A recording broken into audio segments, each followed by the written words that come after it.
Right. Hey, man, we're live, we're recording. How are you doing?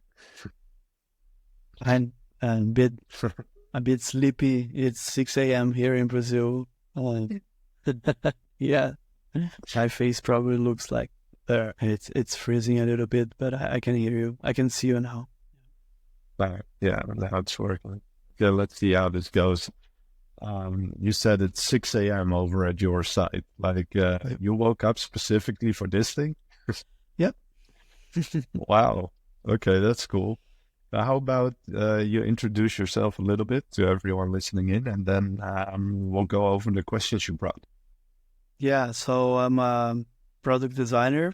Um, Originally from Brazil, now living half in Brazil, half in Europe, with my girlfriend. So she is in Paris right now doing her master's. And I think I studied abroad during my graduation. My background is originally in computer science, and Hmm. back there we used to have this partnership with French university. So I do have a double degree with a French university, and since I came back from those studies abroad, I always was thinking about going back, and knowing more, getting to know more Europe, and especially not being a student. Because being a student, it's not like you can travel everywhere. You have lots of time. Uh, so Right. yeah, that's has been a dream of mine for a couple of years now, and now my girlfriend, like, it's her dream too, and we're trying to get this work. That's amazing, man. Must be quite tricky to have your girlfriend living in Paris and being in Brazil, or Yeah, and I think the time zone is a little tricky, and she is now studying and working also, and I right. do have lots of stuff going on too. So yeah, So the but dream for you guys is to be in France, or you're both looking to find another place like Amsterdam. yeah, we're quite open. Amsterdam has been my top one choice, and she likes very much all the um yeah, like we were thinking pros and cons of different countries, and the Netherlands does sounds like a good idea, but we are open to things like Barcelona, Berlin, other capitals where we can Mhm. find good concerts and lots of cultural life. That's something we have been looking for as a You will couple. definitely find a lot of famous artists traveling to Amsterdam. That is this one thing I can reassure you of. Yeah. Okay, great. Well, that sounds very exciting. If you ever do decide to come over to Amsterdam, let me know. And I mean, I'm here. I'll show you some good places. Yeah, thanks, man. So you sent me an ADP list message. I think we were already connected on LinkedIn before. Maybe we can go over some of the questions that were top of your mind. Yeah, I think let me open here when I put message. Like, because I'm looking, I'm still on a moment in time where I've tried to apply to some companies. Right. Sometimes there are companies I like very much, and they don't even call me. So, and sometimes they call me and I go through all the hiring process, and well, it doesn't work. So I'm still like thinking like a designer looking at a hiring funnel or like a conversion funnel. I still don't know. Like I, I, st- I still have opportunities to improve every place of the funnel. Probably, there are probably things in my portfolio and CV that are not calling attention of the recruiters, so they're not even calling me. And there are probably things I can improve in my interview skills, because Mhm. sometimes I go through all the funnel. So I'm quite Right. open to having the opinions and perspectives of most more experienced designers like yours to take a look at that and see like what can improve me, what where to focus my energy, to Mhm. improve my chances. Can I can I just ask you one thing before we look at those stuff? Mhm. Who do you consider your so you have a LinkedIn, you have a portfolio and a website and all these things. Who do you consider your target audience to be? I guess recruiters, because they're probably the ones that are looking at that material, like hiring managers probably. So this is the thing, right? I've been thinking about this a lot last year, or recent years even, because I mean this is a bit controversial, maybe even, but the way I look at the hiring funnel is that designers hire designers. So there is a need within the business created by designers saying that they need another designer, or in cases of a startup or smaller space, it might be someone else deciding we need our first design. But in general, it's like someone focused on product, right? Or it's a design team focused to expanding their capabilities. And then uh, what I notice is in 9 out of 10 times, the first thing they do is look in their network. And I feel like this might not be always true for corporate places, though. But what happens a lot is that they don't even write a vacancy. Like a vacancy is sometimes a last resort. It's like, okay, I'm looking in my network. I have a vacancy open, but I'm just going to reach out to the people I know first anyway. Right. Mm, And then going through the recruiters and that funnel is a longer, bigger process. And yeah. there's more, it's, I think it's trickier to get through that funnel simply by the sheer amount of people applying to those roles already. And standing out is maybe even if you have amazing work, uh, if they go down a list of 400 and they find someone amazing and they talk to them and they hire them, they haven't even looked at yours properly or considered it, right? Hmm. Because they have to prioritize like one by one who they're going to invite. Yeah. And so the way I started looking at this is that as a designer, I don't want to be in touch with the recruiters. I want to be in touch with the people that need a designer, which Mhm. are either other designers or design managers or product managers, these kind of people. Um, and this is how I started looking at my LinkedIn and my portfolio, is that I want to cater it to them and connect with them online so that I'm appealing to the people that I want to be working with, and I'm first in line before the vacancy goes out. Mhm. Uh, yeah, so that is a bit of my general take on the hiring funnel. And that being said, if we look at your stuff, do you want to look at it from that recruiter perspective or then the design manager perspective, let's say? Yeah, like it does make sense what you're saying. I feel like if I want to reach, like, you are talking about networking basically, right? That Yeah. that the networking sometimes is more important than maybe the online material like the LinkedIn and etc. Like I did find like what here back in Brazil, Mhm. all my jobs have been through recruiters and they found me somehow and they reached out to me.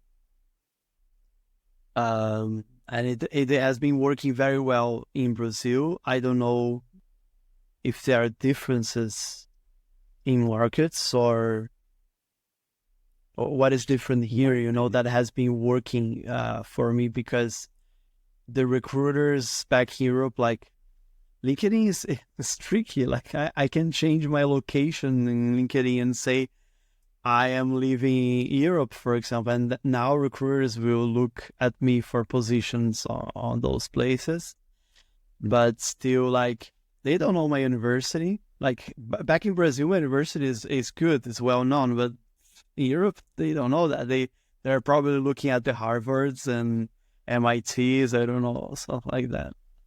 So yeah, honestly, I don't know about like location-based differences or cultural differences. I can't really tell you about that. I can only tell you about my experience. Yeah. And I'm a high school dropout. Yeah. So the thing is, what has worked well for me may not work well for you, because what I had to do is make sure that people want to collaborate with me, regardless of the fact that there is no interesting university to be found on my profile. And but I'm scrappy, like I found ways to make businesses a lot of money, and I taught myself a lot of design and research skills, and it's been helpful. But yeah, I guess there's multiple, like the saying, right? There's multiple ways to roll, as in maybe one thing doesn't necessarily bite the other. And if you look at your LinkedIn profile, I guess the main thing you want people to take away from there is that you're a really cool designer.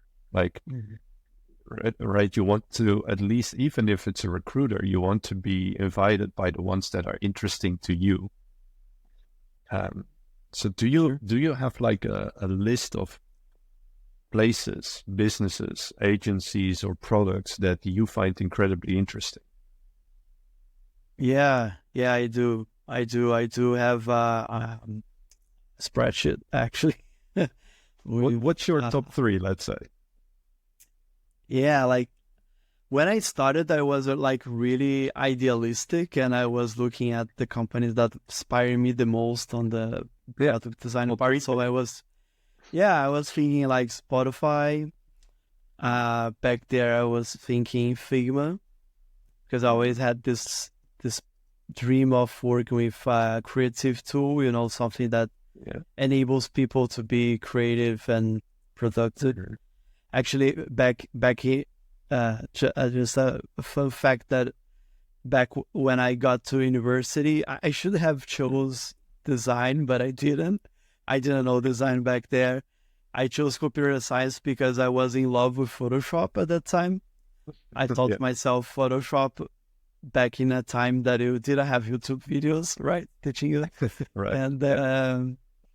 And I was in love with that, and I was like, I want to do this. I want to build this kind of thing, It's not like I want to be in Photoshop all day.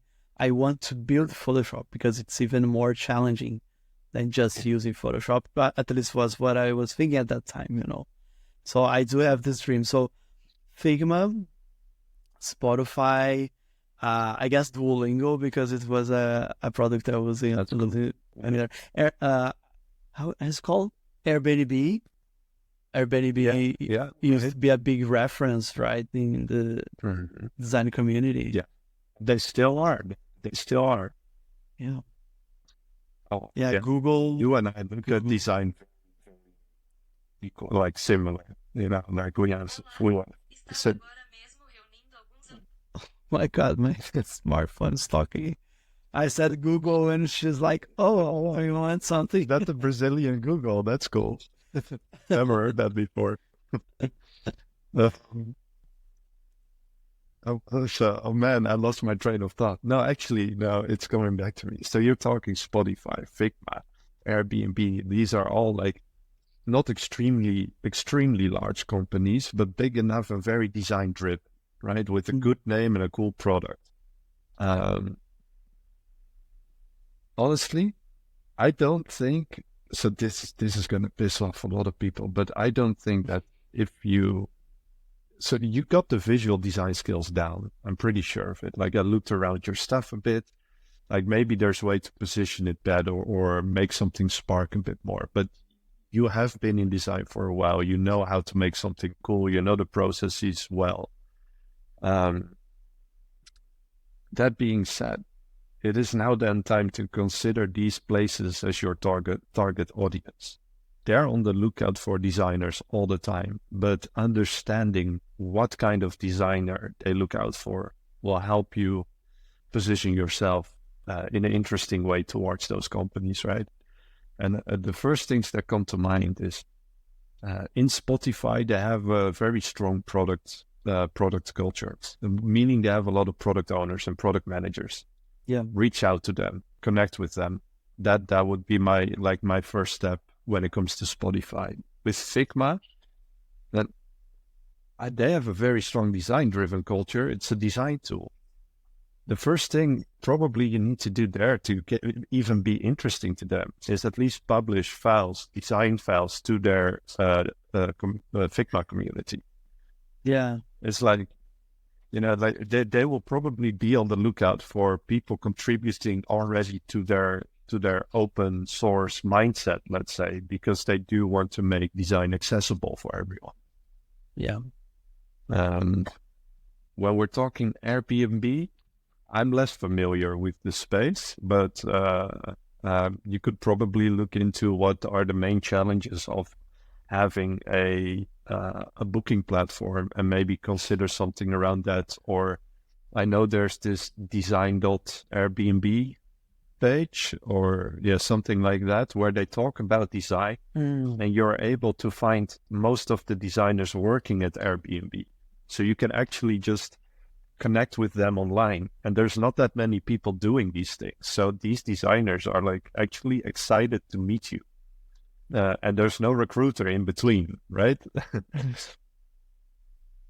Same goes for Spotify and Figma, by the way. Reaching out to the people working behind the big face is far easier than people actually think.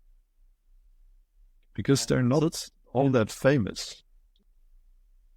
So do you think there's like if you say this and I'm thinking like, oh, there's must be lots of people doing that. Actually, they probably receive hundreds of messages because they are working for this big company with big name, as you mentioned, and like everybody's trying to do that.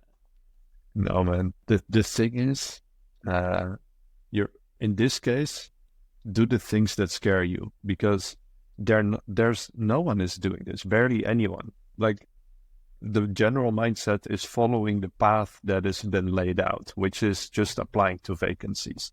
There might be a small subset of people that go a little bit beyond that might reach out to some people, but that group is so much smaller than the ones applying to vacancies. So the networking part of design is, at least from my perspective, 100 times more important. Yeah. And there's another reason for that. It's because the designers working at the places that you look up to are eventually going to move to other places that you look up to or start their own business. And being connected to them before anyone else knows about these changes is also an advantage in the future. Yeah, it makes a lot of sense. So be a rock star, fuck the vacancy.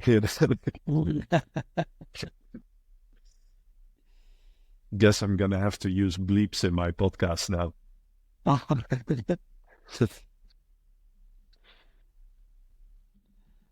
Sorry, taking some notes here too, so it's like... Yeah, no, that's okay. And of course you can... it's good we have listen back to it. Yeah. There's this part, so yeah. I will also send you a transcript. What I'm also using ChatGPT actually to make recording notes, just to highlight some stuff. So I'll send everything like that over to you as well. Yeah. So yeah, those are great tips on how, depending on the business, see how I can approach the people. And other than that, from an online presence perspective, do you have any tips on how to, I don't know, all the attention of those people? I do, actually. I was having a look at your LinkedIn. Let me open up your page real quick. I was looking at two things. I was looking at your LinkedIn and at your website. A lot of it is connected to each other, though. As in, my main question to you is, again, who is your target audience? Because whatever the answer to that is defines how you want to organize your online presence. Sure. Like whether that's on your website or your LinkedIn. And once you crack the code there, let's say you want to appeal to design managers. You can cater your whole messaging towards the design manager, right?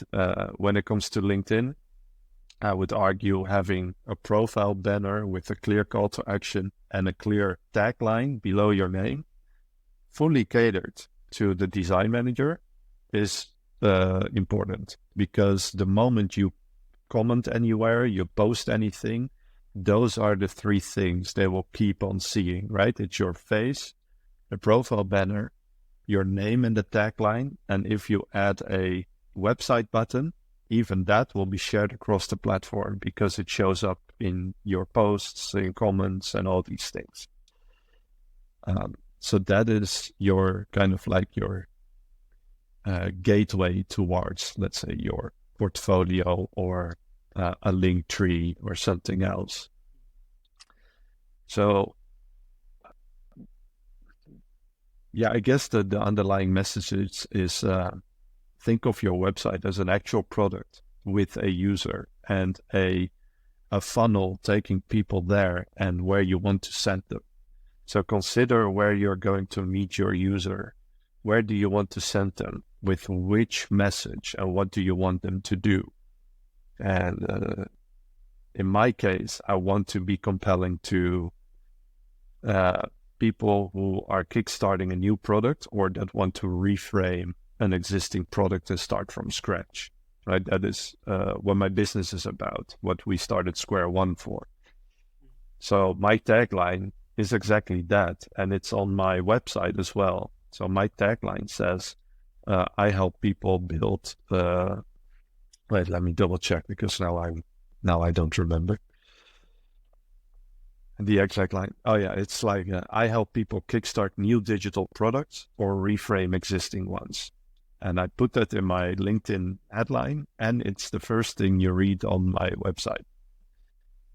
And what I urge people to do next is just book a spot in my calendar. So I'm using call.com or sometimes Calendly, so that people are allowed to schedule something in my calendar.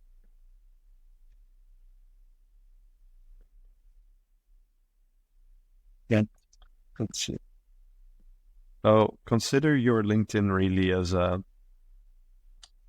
a business card for who you want to be interesting to. So what I see most designers do is that they highlight what they're currently doing, but my take is highlight what you want to be doing. Right. So don't necessarily write down like, oh, I'm working at Nubank. It's like, well, any design manager looking for a new designer will be like, oh, that guy already got a job, you know, like it's not that interesting to you, towards your target audience. And what's interesting to them is, oh, I help you solve this problem that you're having. Yeah, that's interesting. Sorry. No, go ahead. That is synced with something I tell sometimes, because hearing at the EDP list, I do some mentorship too, and something I tell some people that are just starting their portfolios and just starting on their design careers, and sometimes have 1-2 projects, and I always tell them that too, that like it's good that you try to show everything you have done, because people starting sometimes they haven't done that much yet. It's better to have 2 projects that are really focused on the kinds of things they want to be doing than to have like 5 projects and one of them is like I don't know, like a poster worked in the kitchen on like Yeah, no, like because designers, even product designers, they always like to do this graphic design things, or to Yeah, do like this movie poster for a project, or they do this yeah, invitation for this marriage of their friends, and like, and they put that on the that's true. portfolio because hey, it's work, you know. And I say, Mm. but you want to be a product designer, right? Let's focus on having really good case studies, like 1, 2 case studies on product design. Let's make sure that's solid, instead of just bringing everything. You have to be very concise and you need to prioritize. And I think if you're able to do that, it also says a lot about you as a designer and how you will be working with others, right? It is incredibly important for a product designer to be able to prioritize anything. Yeah. Uh, so that goes for your portfolio, your work, but also for the problems you intend to solve within a business, or the challenges or questions you will ask towards your colleagues. These prioritization and communication are probably two the top two skills you need to have. Yeah. Yeah, definitely. And being a great visual designer is going to help you communicate a lot. Like that is then the extension of it. Mm. Yeah, that's true. Let me see. Let me just quickly go over the rest of your page before we move on. So it is a bit of work, right? But I would consider every single section of your LinkedIn page and just reevaluate. Did I write this for me, or did I write this for the person I want to be appealing to? And then when it comes to your posts, well, your posts are doing pretty well, but you don't post consistently. That is actually, and it's a tough thing. Like, I wouldn't argue that you have to do it, but from experience, it can help in your reach greatly. It is something that people get biased by. Like, they look at your profile and they see you post about design every week. It's like, ooh, he really loves his job. Like, Okay. but that that is not the most important thing. I would start with making sure that at least your profile is expressing what you want it to. Mm-hmm. And the same goes for your portfolio website.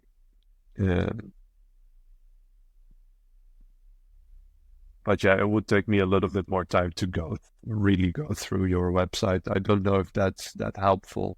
I think the main questions are, again, is this what you want to be telling the design managers or the designers?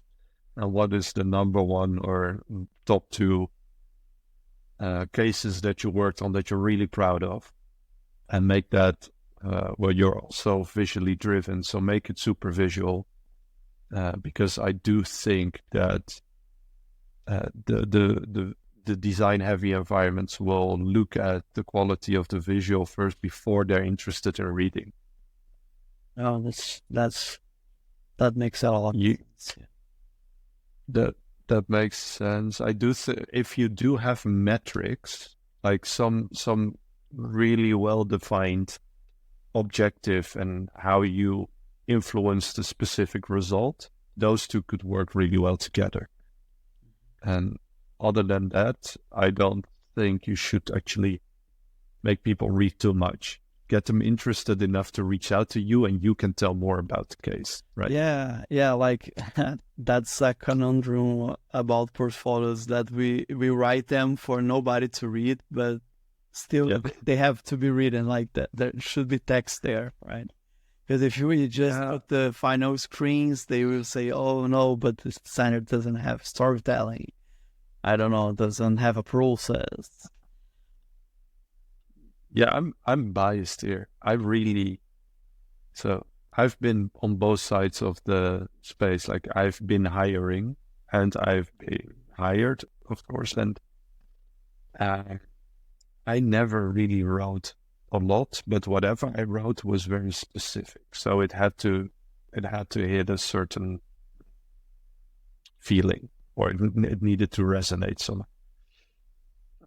But I never believed in the very long case studies unless you're like a hardcore researcher, because then you want to talk more about process. But I think the first thing we're interested in when we're hiring, so I don't read, first off, I skip all PDF files because I hate them. I look at the LinkedIn profile and I have a quick look at the website.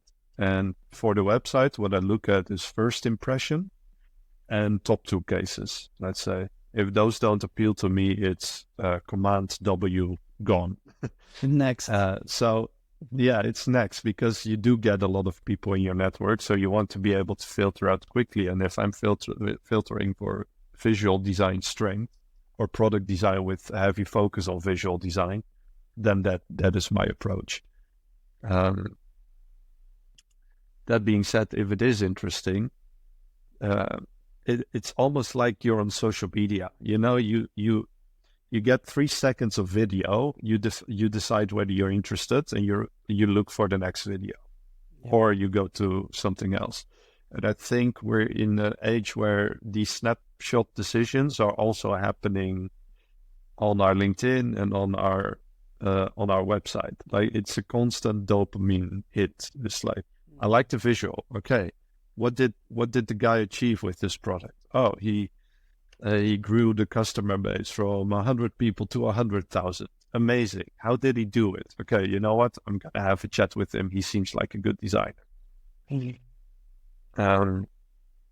I believe that a lot of it is happening like that, like quite quick. Because if I look at people navigating, let's say, the Square One website or my personal website, the ones that stick around for a minute are like 80% more likely to schedule a call.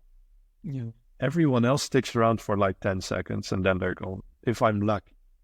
You know, it's like really short. So you want to optimize for that reading order. It's like, I'm going to help you fix this really big design problem that everyone is having, because this is what I'm good at. Here are 2 cases that prove that I'm good at it. It's looking slick. It achieved the result. Now call me.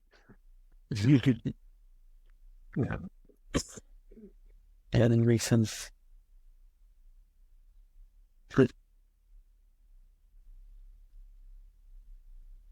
And do you think there are main differences between focusing on a target audience that is mostly recruiters and focusing more on designers and design managers? Because ideally they should be looking for the same things, right? Because the recruiters are probably serving design managers because they are asking for position. Yeah.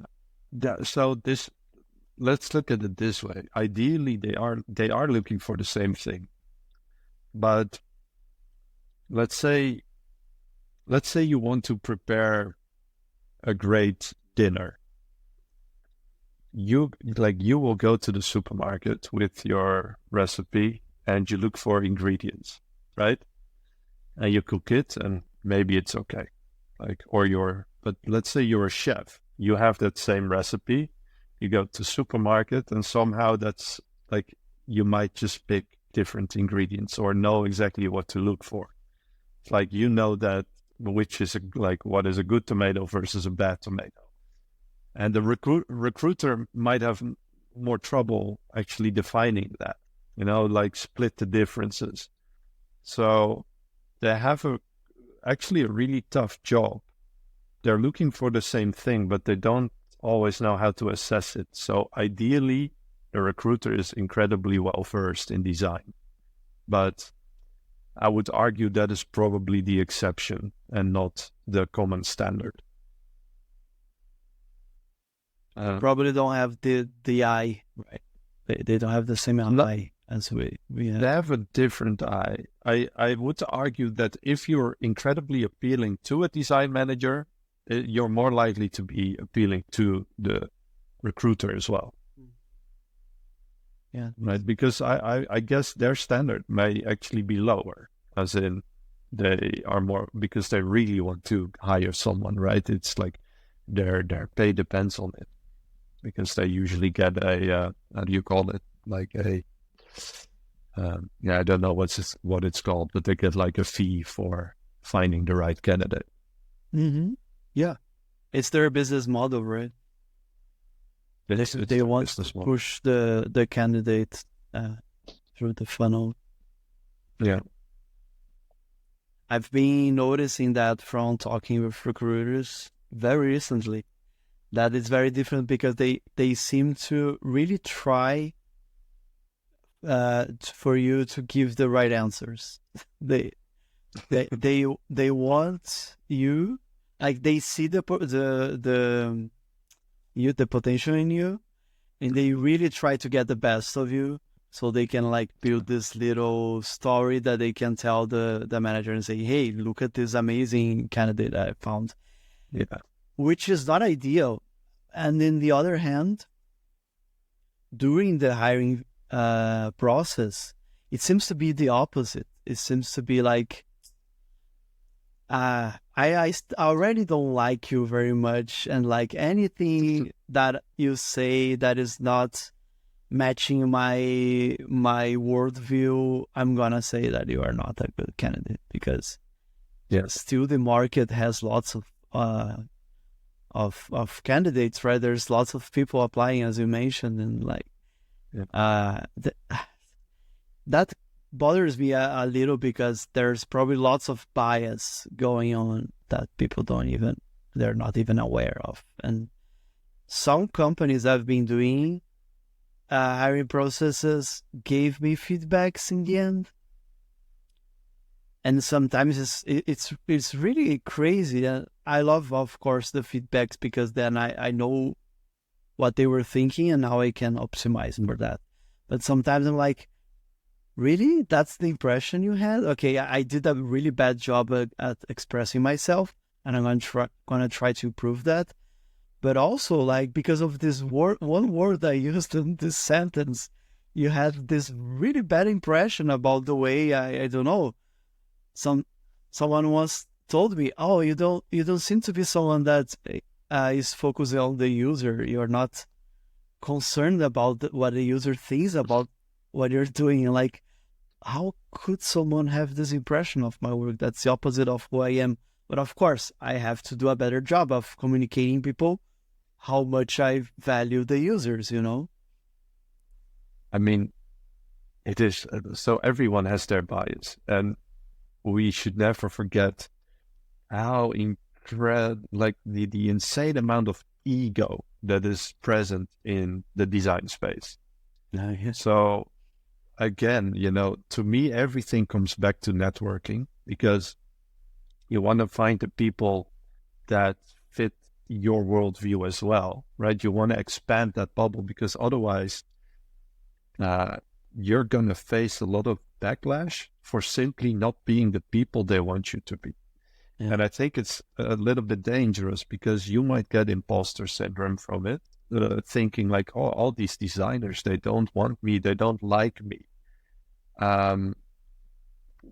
But you might be stuck in a bubble of talking to people that look at the world very differently, and there might be a whole other bubble where people appreciate the way you work like a lot. Yeah. And if you would ask me, like I'm talking to you for the first time now, you woke up at 6 a.m. to talk to me, like before 6 a.m. You have your questions ready. You have charisma. You have super dope hair. What else do you want? This is they're good. Like, you're dedicated to design. You have your portfolio ready. You're asking me about LinkedIn and how to approach that. You should be at the top of many people's list already. And so if you're facing a lot of people that don't think you're concerned well about design or users, start networking and start looking for people that you look up to, rather than the ones you think you belong to, let's say. and definitely connect to the designers that seem out of reach, because they're not. You're talking about Spotify, and last week, bless you, last week, uh, last week I connected to Tobias van Schneider, the original designer of Spotify. We have a little chat, and the designers in the world are really not out of reach. All you have to do is send them a message and be honest about your interest and why you're connecting with them. No. Yeah. No one is looking for a sales pitch, but everyone is looking for a good designer. Mm-hmm. Yeah. I think that's the main message I'm taking out from this conversation. Like the importance of, because networking itself is a loaded word already. Like if we just come and say, hey, you have to do networking, man. And people will be like, oh no, but I hate that, and etc. But I think you are telling me in a different way, because you're telling me you have to find the people who are like you, not necessarily people that like you, but people who are like you and have the same worldview. And I think, to be honest about it, right? Like, okay, I want to apply to our company, I want to work with you, but also, like, I don't know, tell me how it is working where you are, tell me what are challenges, let me tell you some ideas I had about this industry as well. Maybe I don't have experience with that, but let me tell you how I'm excited about this. I was doing this week. I was doing a interview for a design tool, a motion design tool, and I was like, I don't know much about motion, but I see how important it is, and it's a very exciting tool because of X, Y, and Z. Yeah. Does that make sense? It does make sense. And I think, so you're correct. Networking is a loaded word, but growing your network is very important. So the difference there is you need a plan, right? You need to understand what networking means to you, what you need to do in order to get to the right places and the right people.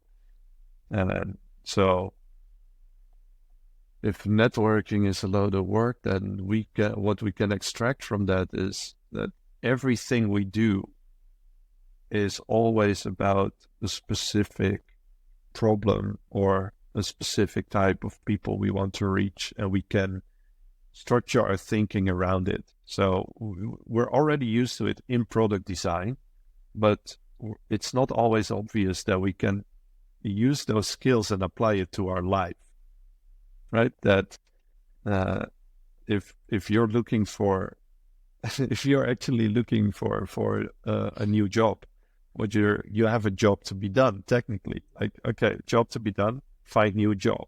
Okay, extrapolate that. What needs to happen in order to complete the job? Okay, well, I need to know the people in the design space. I need to find vacancies. I need to, you can create a list of things that could potentially help you get the job done. And then you study it and see what works and what doesn't. And one thing that just popped into my mind is a reference towards stock trading. I don't know if you ever traded in stock or crypto, but they're sorry? Just a little.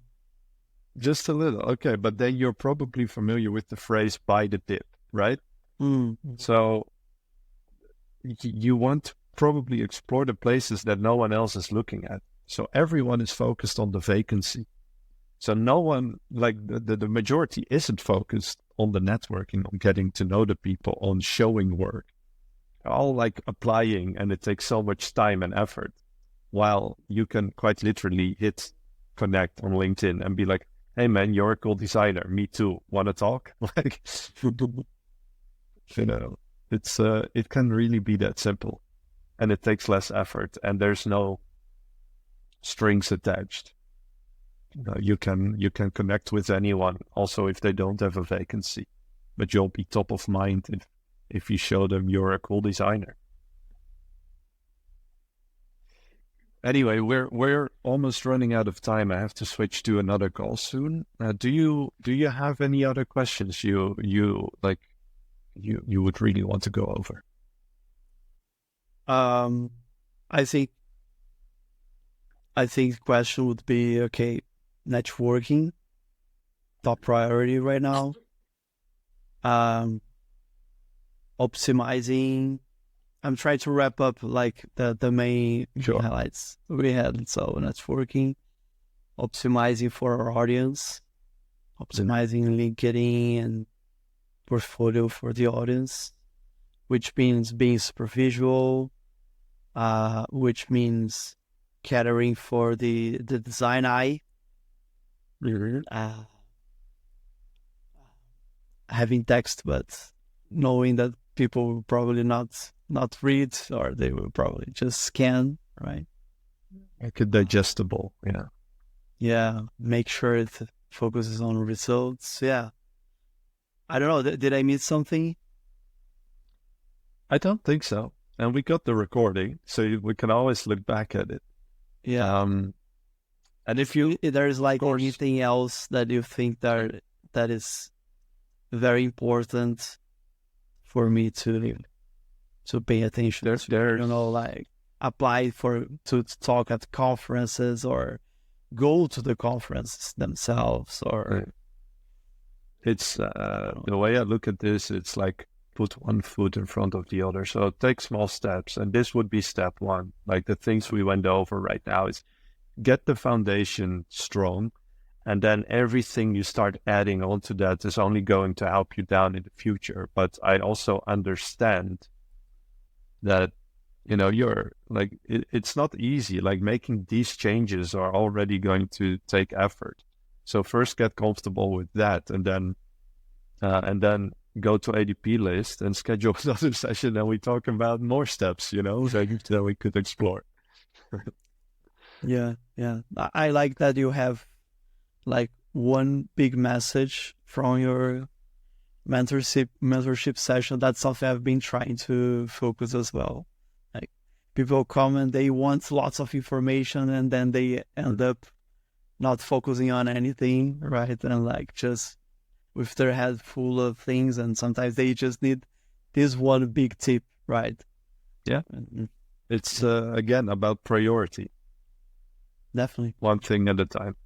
And you want to find a new job, so you need to be in touch with the people that need you. It's really that simple. Thanks so much for your time, Dylan. Thank you, man. Probably go back and take a nap before starting work. Right. And you are like, it's 11 for you now? Yeah, 11 a.m. And so I'm gonna have a quick check in with my team, and then start my slow Friday. Yeah. So we have a saying in Brazil, which is sextou, because sexta is like Friday and sextou is like the past tense of it. So I hope you have a great Friday and sextou, man. Thanks, man. Says that to you too. And I'm gonna I'm gonna stop the recording, but the upload might take a few seconds, so please stick around. Yeah.